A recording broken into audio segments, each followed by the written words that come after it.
Good night, and welcome to a brand new Wepa Show! Hey, everybody, I'm your one of your co-panelists, one of your co-hosts, your boy Al Mega. And I am Dodgy in the mix. Thank you for joining us for another episode of the NR Wepa Show. Bro, I hope you guys at Thundercats get it close like that. Yeah, indeed, almost. Yeah, man. Y'all need the timing. You see how good we got it, kids? Exactly. Yeah, the Thundercats really need to work on our.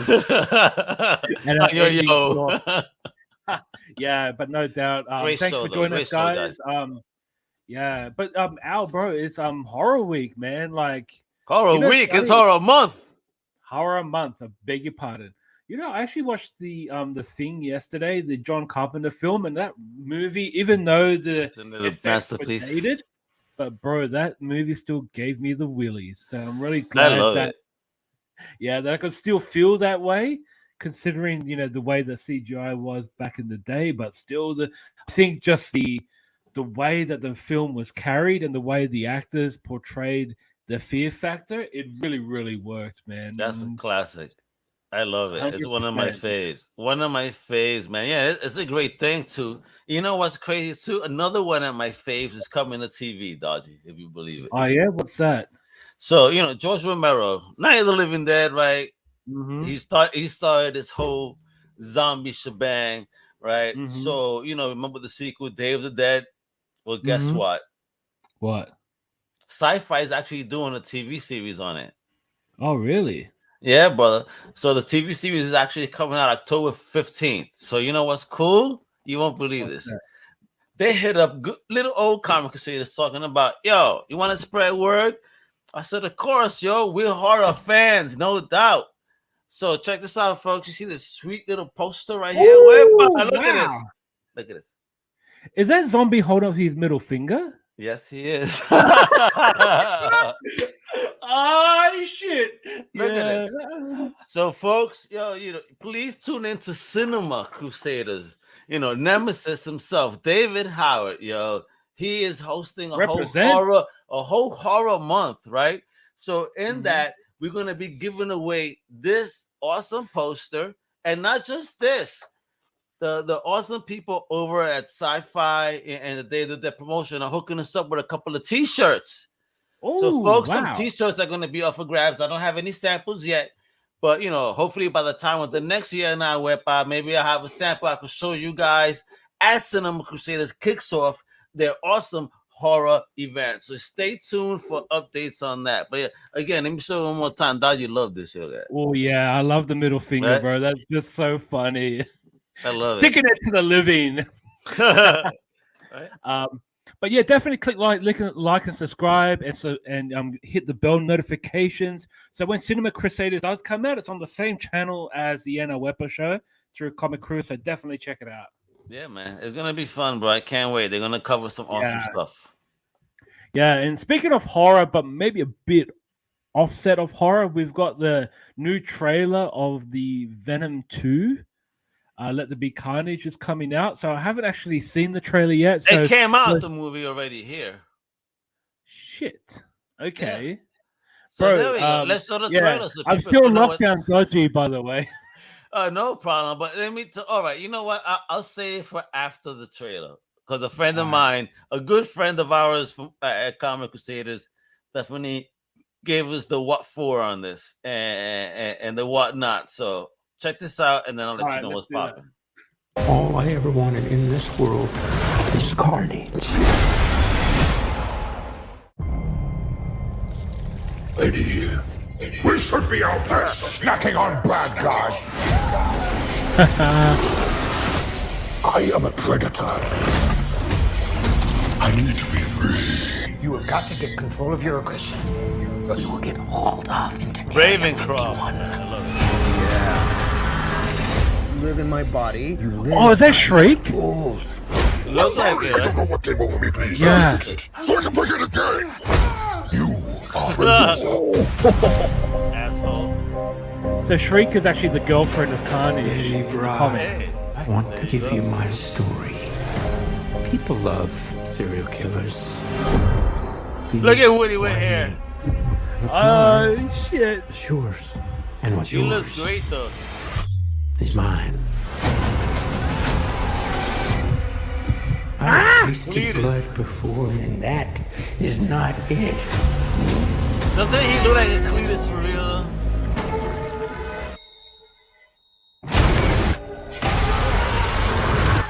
All I ever wanted in this world is carnage.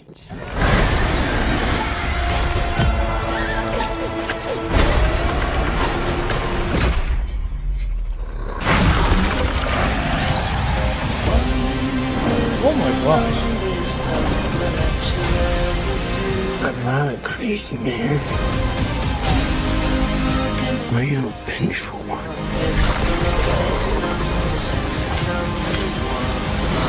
Oh, shit! Whoa, where you going? That's I the Venom sales shit. Everybody! Promise! I promise! Oh, yeah! Even that motherfucker got shit. Yeah, he wants to bail out. You feel like home to me. Yeah, that is Shriek. Like family.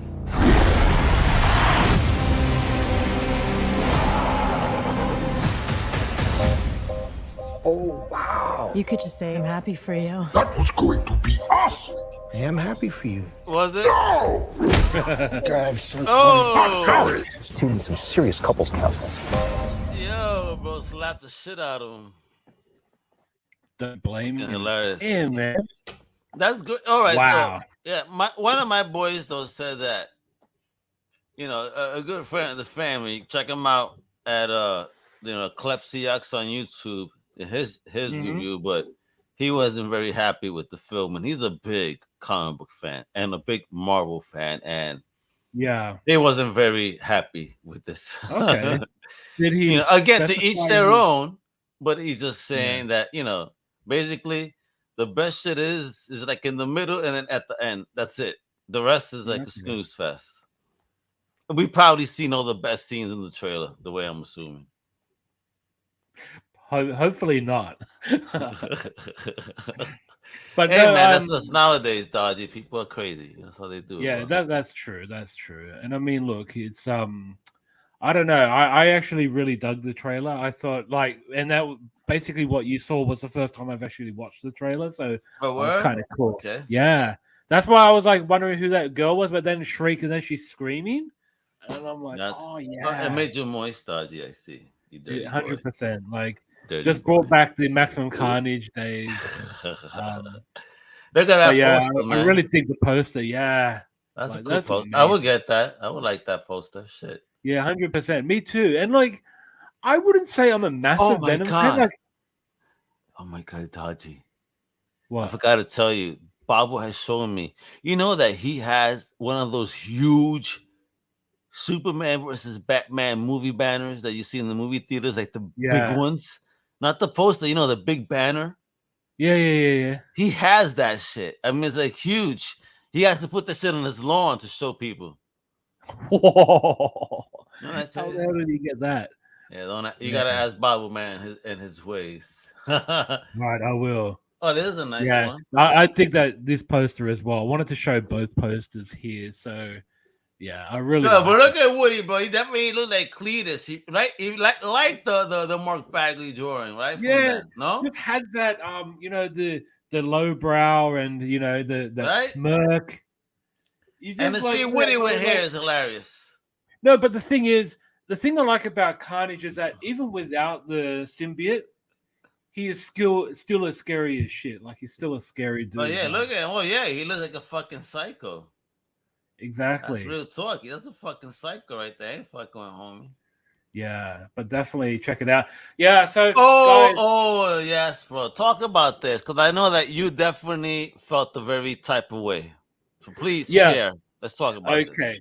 Just being a comic book fan and having like an author go into a shop and actually sign books for a bookstore, like your local comic book store. And this gentleman actually posted on Twitter stating that he visited a local comic book shop, as you can see here in Cincinnati, and the manager didn't give a fuck about me or my book. So basically, in saying that, he felt like he offered to come in to sign some copies of his book, or just to, you know, sell them. But I have a feeling he might have been actually selling his book already through Diamond. Yeah, I could be assuming, but this was a book published by Scout. So I have a feeling that this book was coming through Diamond, which meant it did land in his local comic book store, but he was offering to come in to sign them. So, and it might have been upon the launch of the book. I don't know the full specifics, but I do know that this book was published by Scout. So definitely would have hit his local comic book store. And this was from another creator who felt the same way. He gave a stack of free signed number ones. Wow. Free signed number ones in order to get a signing on October for the drop of number 2. The commitment and the follow through had been underwhelming, which meant that maybe the owner just didn't give a toss about him coming in wanting to, you know, sign some books to give free to his, you know. Wow. Like, yeah. So that store owner doesn't give a fuck about his fans or comics. He's just there for the business. Because again, why not support a creator, you know, that gave you free signed books? I mean, you never know where any property goes nowadays. So it's a blessing to have any one of these creators at your shop. I mean, what a dick. Who's the shop? Do we know? I don't. But and like the next panel we'll want to go to shortly, because this is actually by Indie Comics Day is doing just that, right? We're getting the creators to come into the stores. Which means it's going to lure customers, right? Of course. You know, yeah, and like the books that are sold, that, you know, through the vendor or through the creator, the store can benefit from having, you know, maybe just some of the store's books and say, here, can I just can I get people to sign this, and then you buy the books from you? Yeah, they could do that. They could have that special agreement, but just to make creators so undervalued and unappreciated, and it's not right. Underwhelmed. You know why? Because let me, you know, not to throw these names out there, just, you know, no disrespect to any of these creators, but for example, if it was a Scott Snyder, a Todd McFarlane, like Wicked Pool that said, yo, let's do a signing, you know, that motherfucking dude probably would have bent over backwards for those names, right? 100%. So again, though, you don't know that this individual could be that, you know, because even those people that I just mentioned at one point had started too, right, and were nobodies, right? So it's like, imagine just be a good person, yo. I'm sorry. Let me just go here because, you know, Comic Crew, we're good, yo. We're all about supporting this for real. If you need assistance, reach out. You know, we'll do our best to do a post and share a social post to show the love. We'll put you side by side with the big two. Why not? You guys deserve it. You know, you're independent 100%. Creators. You guys are the feature. One day you probably will work for the big two. Hopefully not, man. And you're probably the ones that take off and make them all jealous. Yeah, but I mean, you imagine in 1988, Todd McFarlane been treated this way. He may not have been the superstar he is today. Oh, in 1988, but he was up and coming. And with his attitude, though, I think he would have said, "Fuck y'all, motherfuckers," and watch this. He still would have made it. Todd is one of those, though. He's a rebel, bro. He's a rebel. No, I've spoken to him several times. He's a rebel. Yeah, but I think he wouldn't have had the experience under his belt back then. But in saying that, though, like, that's the thing. We can't like make creators of people. Your books that are on your walls are not made from sprinkling water over paper. Water over paper, and magically comic books just come out. You know what I mean? Like, they're actually created by writers and artists, colorists, letterers, editors. There's people, man, humans behind this shit. Yeah, exactly. And to have these creators come into your shop to say, here, I want to give you some books for you guys to sign for free. Why the fuck would you not take it? Yeah, man. Seriously. It's a great opportunity to bring attraction to the store. Or are you that big, homie? You know, wipe your ass. You don't wipe your ass, homie. Get out of here. Yeah. So in saying that, guys, if you are a creator that has felt this way, we don't blame you, and just just reach out to if you want us to social. shame somebody on there, a store, not somebody, but a store that has mistreated you because you're indie or like even a let's see, a distributor, because I've heard horror stories from independent publishers that have told me how Diamond has treated them, for example. I'm not going to share names, but it's just things that I've been told. So it's horror stories, and it's not right. It's not fair. Why not? Getting abused, these poor guys, not even making anything to make it even fucking living. Because again, comics, bro. The only way people make some money in this business is hopefully your shit gets optioned and you have a piece of the property. Yeah, that's because right. comics, you're not making no bread. That's just some real talk. And and it's sad. Hey, Glenn, what's going on, kiddo? Hey! Love you, brother. G? Much love, kiddo. He always watching, bro. That's one of the big boys there, folks. Show that love to our big homie Glenn. That's one of the kiddos right there, son. Absolutely. He's Lil Wepa. That's what I want to call him, Lil Wepa. Little Wepa. No, but for creators, definitely don't be discouraged. Keep going. Do what you do. I know it all comes from passion. It's not from how much money you make. Yeah. But just do what you do and keep doing it. And we got you, man. Hit Omega up if you need an interview for your project, for any creators 100%. Listening. So, we got you at Comic Crew. I'll make the time. Mondays and Tuesdays, they got time. And I'll make the time for you guys. Yeah, Dodgy knows. I counted. I did almost just about 38 different podcasts, whether solo or a team effort or production. Wow. In 1 month.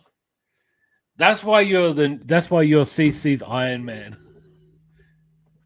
Yeah, but I know now we got the machine and we got the Iron Man. Oh shit, we're building the fucking Metal Man here. What the fuck is going on? Exactly right. Yeah.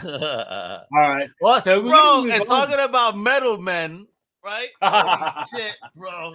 Nice one. So this episode really blew my mind because my favorite. I'm not really a fan of this show. Some shows have been hit and miss, and I just feel like it's relying too much on the MCU.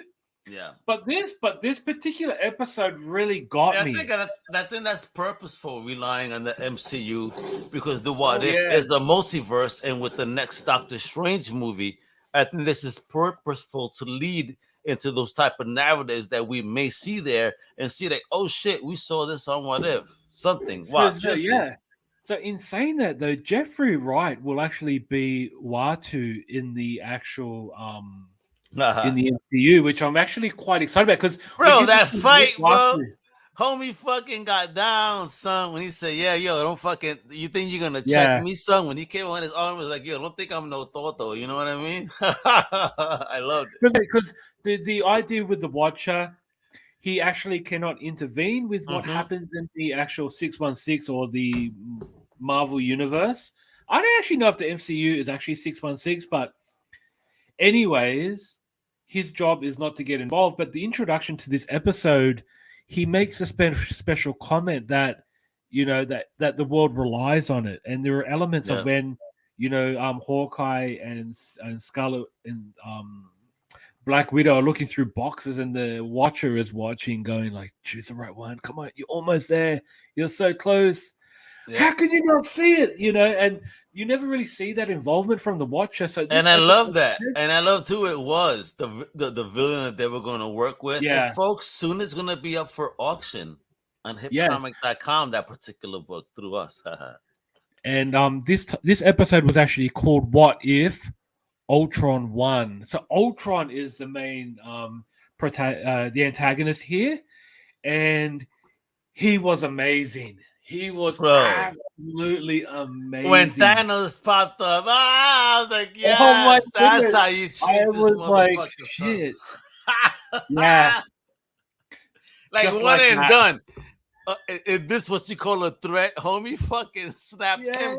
Exactly, but just like that, done. Just like that, and yeah, the threat's gone. Like shit. And if you guys haven't watched villains, it, bro. do yourself a favor and watch it, bro. You we know are going to entertain spoilers here, so definitely, Dodgy. Yeah. I love villains, bro. There's Watu, and I do like the fact that he's not like in the comics. He was just basically Caucasian in appearance. Yeah, we get to see a bit of diversity in the character, and I like that. I actually thought it was pretty cool because technically Watu is not human, so he doesn't have to look like a human. He doesn't have to look Caucasian or whatnot. I do like the fact he still has the oversized. See, that's what I'm saying, Dodgy. None of that shit relates to anyone that's not from our dimension or planet. That white, black, that color, that all that, none of that relates to shit from our planet. And when they make that relevant in the books, I don't like that shit. It shouldn't be. They don't relate to us. Don't name them. Like America's Chavez origin, no matter how much you try to fucking change it, she's not from my planet, and she ain't motherfucking Latina. So stop that bullshit. Anyway.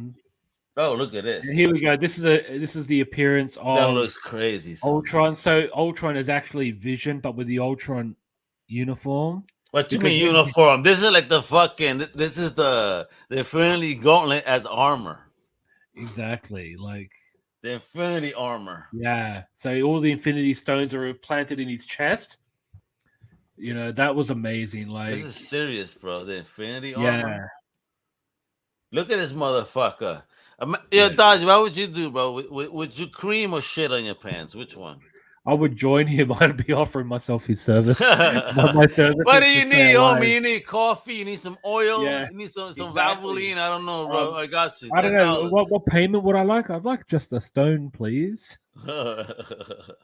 You just give me one of those nice little gems that you've got on your chest. Again, I know I've been telling people I shit on the animation, but again, I appreciate story, and I just love this one. This is one of my favorites. Yeah. Oh wow! First watch. Yes. Check that out, kiddo. Nice. Yeah. So 2. Yeah. Is that 2.6? Yeah, 2,600 on the high, man. Yeah. Yeah, but and Red Ghost and his Super Ape. So shit. But look at the cover, man. These were so classic. This is what I love about these covers. I miss that. Yeah. So many blurbs and all that stuff, but just such a eye-catching cover. No? Yeah, definitely, and it's kind of neat too. Like I don't know, it looks like a panel. Yeah, it's wonderful, man. Good old days, brother. I mean, not that I was alive with those times, but just that if I see this, I would pick not at this price now. God damn, look at $420 on the MIDI. You get it $420. Motherfucker, we heads out there. Yeah. Look at him. And his moo. Oh, his toga. Yes, he was wearing a toga. Look at his mother. Looking all sexy and shit. I hope he was wearing underwear. Imagine the size of that underwear. Good golly. But so definitely that's the interiors from the book. The first appearance of the Watcher. So I guess the Watcher wasn't really an important character back then. But just someone on the side, and here we see the first actual cover. Oh, because nice. To be honest, I actually thought Galactus Rising was the actual first appearance. So okay, I guess it wasn't, but it's kind of cool that we get to see earlier work because what we see in Galactus, the Galactus Cometh was actually the Watcher that we're familiar with today. The actual appearance is pretty much consistent. Yeah, but here we see like the beginnings. Even the Thing looked a bit botched in the face and all that because that. You know what though? I'm kind of happy to see Fantastic Four books though going on these highs. Like I feel like the family's being appreciated now. Oh, like they should be. Yes, that's what I'm saying. Well, not for nothing, but also growing up, I remember my mom. I don't know if you guys remember the Scholastic style books that you could get at the pharmacy. You know what I mean? They weren't really comic sized. There was just stories and really like one pagers. Every page was just one panel. Oh wow! You remember those books? No.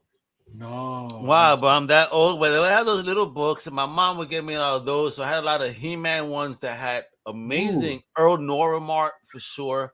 because I couldn't remember some of them. Oh, hang on a minute. Yes, and they were kind of like oversized. Yes, and, oversized. Had a panel and they had a story like a whole text, right? Yes. I had the Transformers one. I had the Transformers one. Yes, I had Transformers, GoBots, He-Man, Fantastic Four.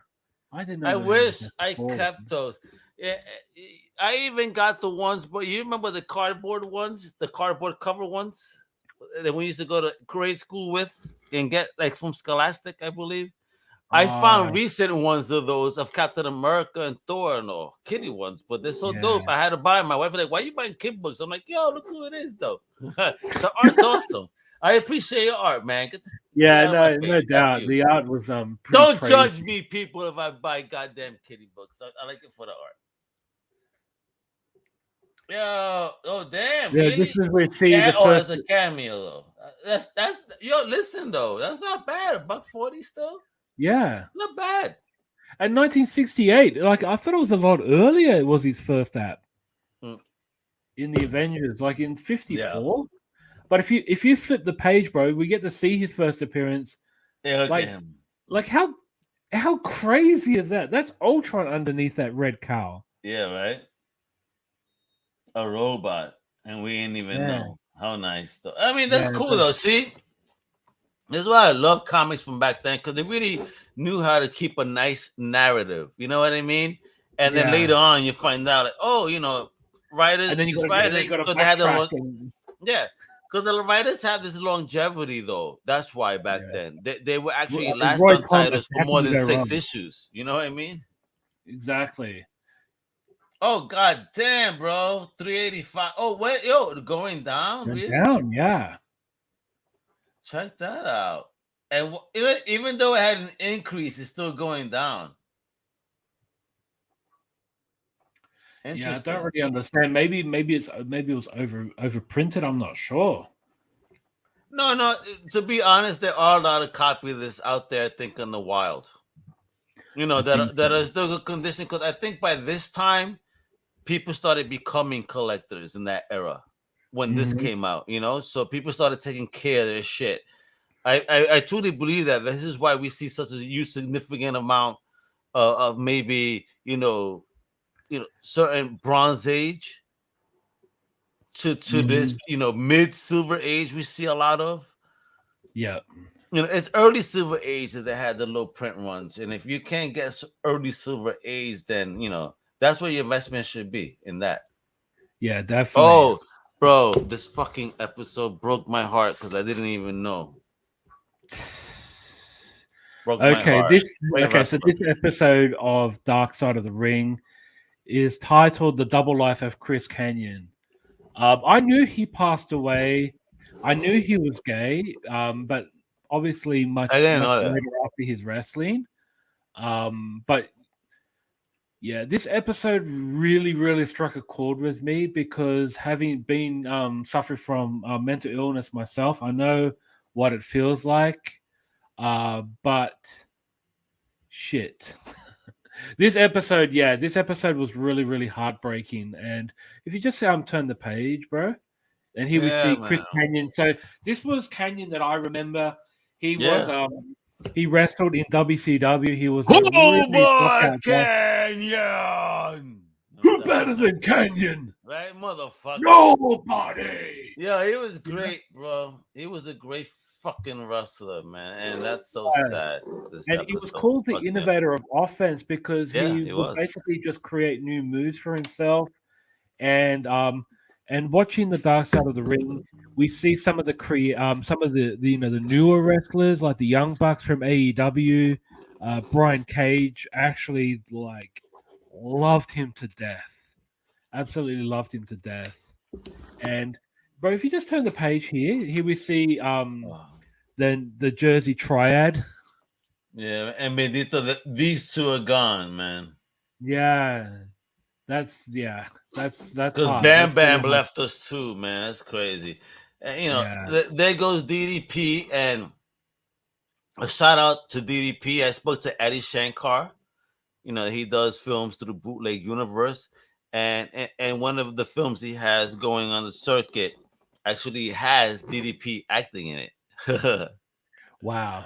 Yeah, I mean, to be honest, so moving from pro wrestling, like if you're good on the mic, acting shouldn't be so hard. Oh yeah, bro, you got to be good. That's why Roddy Piper was so natural. Hulk Hogan, so natural.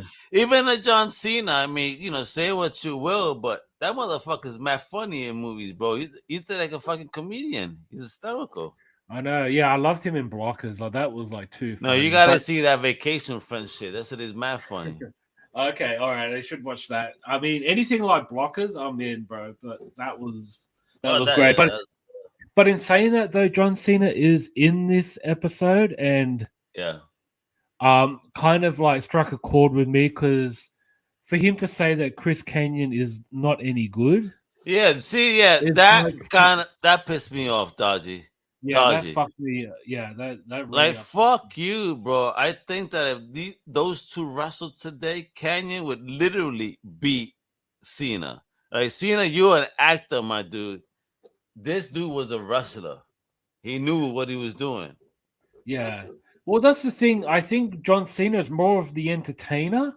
Yeah. He's more of the guy who can be on the mic and do the. He's another Rock. And, like that, yeah, like the Rock, but his wrestling skills aren't really great. He's not no technical wrestler himself. Exactly. You know what, Dodgy? I could attest here that Dodgy could beat Cena, and Dodgy challenges Cena when he goes to Australia.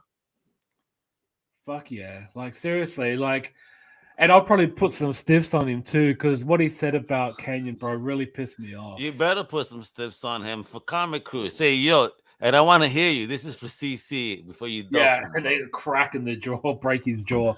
But in all seriousness, though, that and I say I break his jaw because I actually box, so I could break his jaw without a doubt. You can, but don't fuck with Dodgy, but don't fuck with Double Vax Dodgy. DVD. Oh shit. No, but like for him to say that, it's like basically the Ultimate Warrior saying Bret Hart can't wrestle. No, fuck him, bro. Again, that's total disrespect. My homie passed, can't defend himself, and you talking this type of shit. Yeah, that's not shit that I could respect. Yeah, and the thing is, because I was checking the social media, so Ric Flair went on to say that he agreed with John. But on Howard Stern. Okay. Yeah, on Howard Stern. But the thing is, right, I can understand it coming from a living legend. Yeah, but not even though. Even Ric Flair was wrong, bro. Not that it was any good. Again, he just didn't play nice. The dude had mental health issues. They didn't understand him, and his difficulty and the secret that he was holding. And and that's a shame that again I grew up in that era, so I know how tough it was on that community then. Motherfuckers were vicious. It was fucked up, and it wasn't right. But Ric Flair went on social media to backtrack and say that he apologized for what he said because the way it heard out that he's not any good, and that was basically the ending statement. Yeah, nothing else. Like.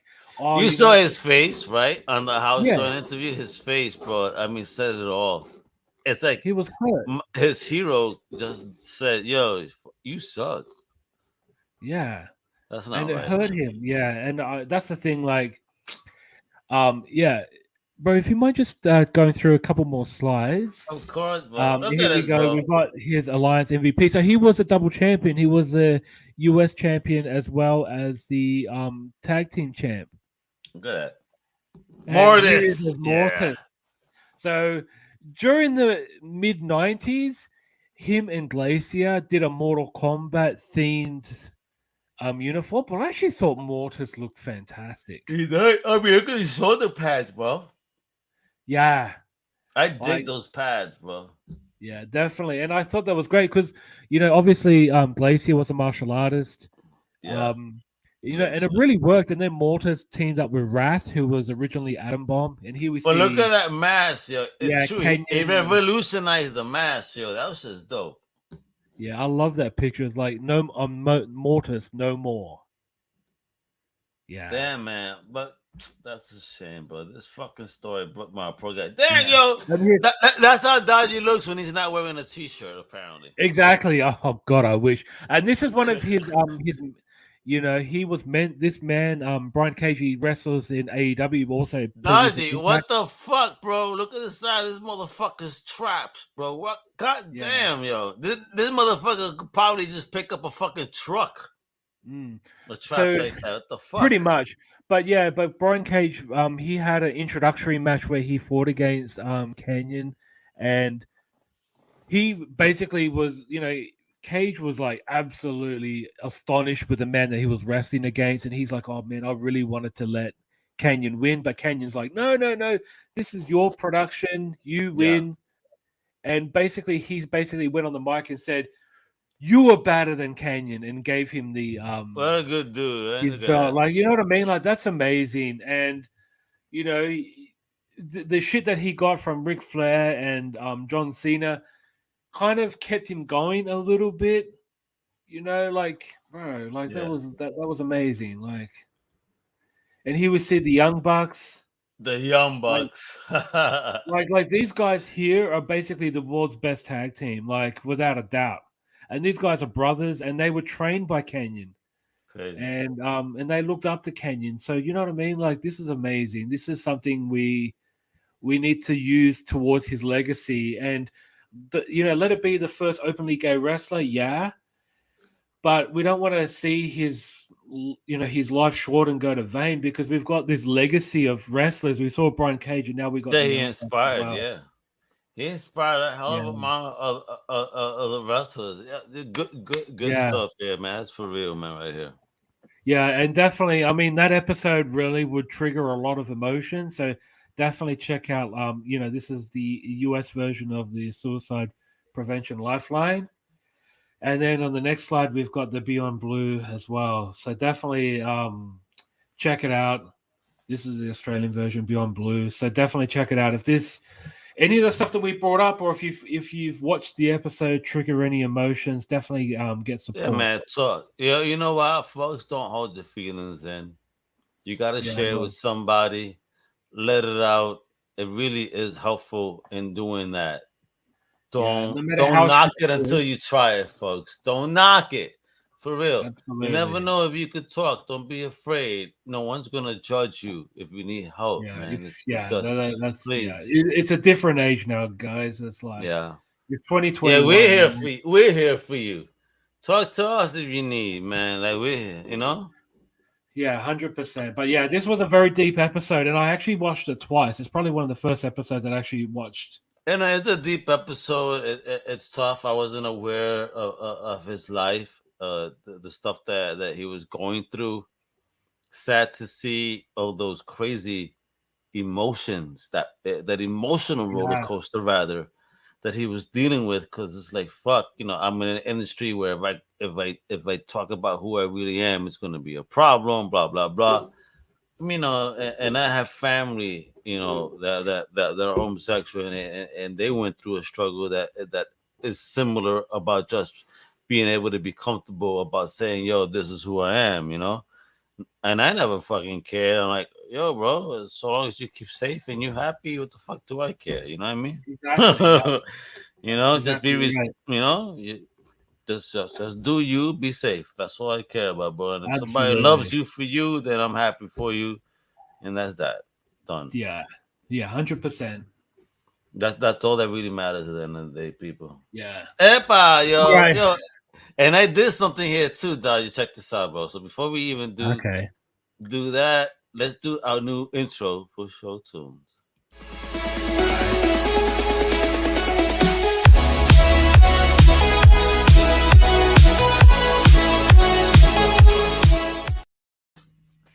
Woo! So what are we talking about? What are we talking about today? All right, guys. So I want to do something different, because we've got movies, we've got like wrestling, we've got like comic books, of course, TV, and other times, TVs, action figures. I really wanted to jump into the music scene, because to be honest with you, the way that the internet is going nowadays, for some it's easy to find the latest tunes, but for others we don't have the music videos like we had in the 90s, bro. I don't know about you, Growing but when I was a up, kid, bro. I used to every Saturday morning play the back-to-back Bro, music songs. Like, let damn, me man. school you. Let me school you. All Back in right, the go, day, go, go. on the public access in New York, we had video music box hosted by the one and only Ralph McDaniels. So we were getting all the like newest hip hop videos and shit. So underground then. Mind you, this is late 80s that I'm watching this. So it's like, and if you want to laugh, right? Mm-hmm. This is the second time. So first, I fell in love with hip hop because of my uncle, and he came from Puerto Rico, a hick, showing me what hip hop is. Oh, wow. And then my cousin, another cousin of mine, female, she comes from PR. And one day she like, "Oh, I see you love hip hop. Have you been watching video music box?" I'm like, "What the fuck are you talking about? What's that?" I had no idea. That? So, bro, she puts me on to the public access, and I got hooked. I was like, damn. So it took my cousins from PR to inspire me to love hip hop so much. My uncle with the music, my other cousin with the videos, and it was just amazing. It was just seeing the visuals, seeing who these people are, not just hearing them. I had definitely. Dodgy, you have no idea of the wax collection I had as a kid. When I think about it, I'm like, what happened to my effing records? I know. Did my mom throw them out? What the fuck happened? Yeah, bro, I had like the first LL, one of the first Eric B. and Rakim album. I have the first Eric B. and Rakim album, the first LL album. I had like compilations of hip hop. Oh, that were crazy. Wow. A lot of freestyle, and I'm talking about, when I say freestyle, I mean Latin hip hop, which is like a TKA, Cynthia, Johnny O type stuff. I don't know if you're familiar with that type of music. It was a very 80s popish, if you will. Okay. But it was considered Latin hip hop. Lisa and Code Jam, the godparents, if you will, of that genre of music, when they did their first song from head to toe. So look that up, Dodgy. I'm schooling. This is music, but let's talk about this track you got. So what did you pick today? Yeah, so this song is called Stay by Kid Laroi, featuring Justin Bieber. This is number 1 in the Billboard's Top 100. So I just want to show you guys the latest music. We're going to give our reaction because honestly, I have not listened to it before. Let's do it, kiddo. Yeah, let's do this. Movies. yeah, fucking wilding right now. Yeah, bro. There you go, Dodgy. That motherfucking shit is freaky, son. Yeah, the eye and the talking hand, like shit, man. Like that's bro. Who's publishing this, Dodgy? Who? Oh, I think it's Viz. Viz, I need this in my life. Omnibus? Yeah, it's an omnibus. Is it like in the typical manga omnibus or a hardcover? I think it's going to be a hardcover, but in the manga format, backwards. I don't care about that, but what I meant was about the cover because, for example, when you see remember the Spawn manga that came out? When you see the collected edition, I never saw it on hardcover. I saw it as a softcover traditional manga that happened to have Spawn 1, 2, 3. Yeah, no. This one is it's actually quite thick, and it's going to be hardcover. Nice. That art is beautiful, bro. Look at that. Yeah, I know. I dig that so much. So it's a great movie, man. I remember buying the bootleg in motherfucking Comic Con in New York back in the day. That's how we saw this shit. When we used to buy the bootlegs of everything, because that was the only way to get anything. yeah, especially for. Another one is gonna blow up. God damn, yo, these covers blow up so quick. Did this come out already? Did I miss it? This is coming up next week, bro. This is the upcoming new comic book day. I hope I can order it. I hope. You know what? I miss Massachusetts because I could tell my Rubber Chicken Comics back in Mass, hey, pull this. If I tell my fucking shop here in Florida, I'm not going to name them to embarrass them. They're like, oh, we only order enough for our people. Oh, really? You don't order fucking inventory, assholes? That shit gets me mad, son. Yeah. Because I miss out a lot. In Massachusetts, I was winning. Here, I miss. But beautiful cover. Yeah. Who's this? I mean, he's a new Batman vigilante. His name just eluded me. Really? Wearing 90s pants and shit and all that? With a cape? He's wearing MC Hammer pants, bro. Look. Oh, let me find out.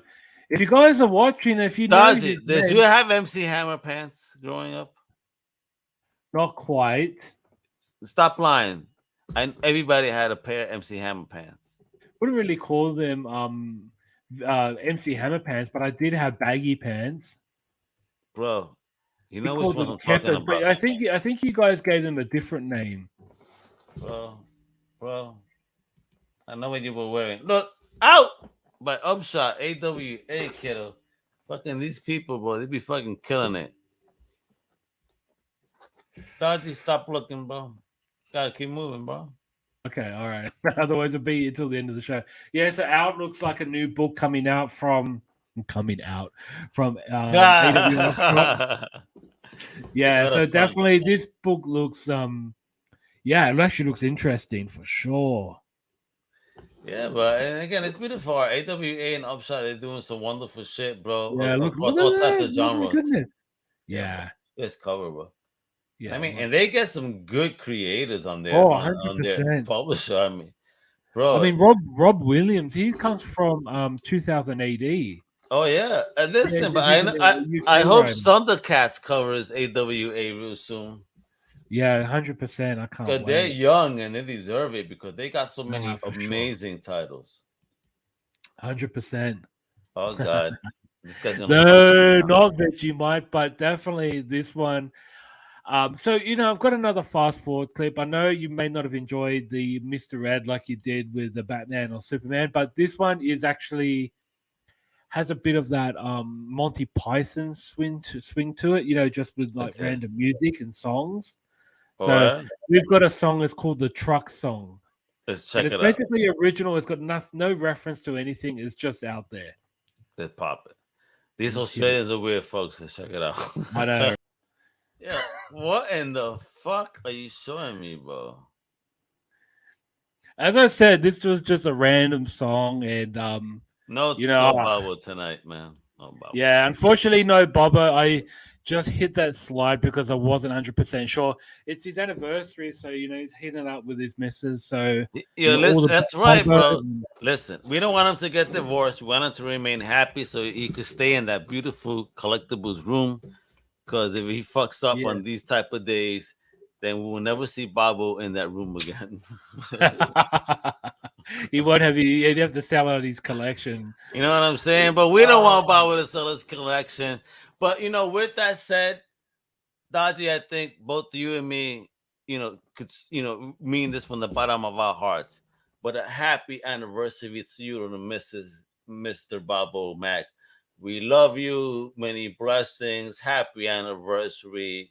May you continue to have a wonderful and blessed marriage. Much love to you both. Yes, much love, Bobo. All the best and keep it going. Yeah, man, you have to see the video he sent me, like where he driving at with the missus.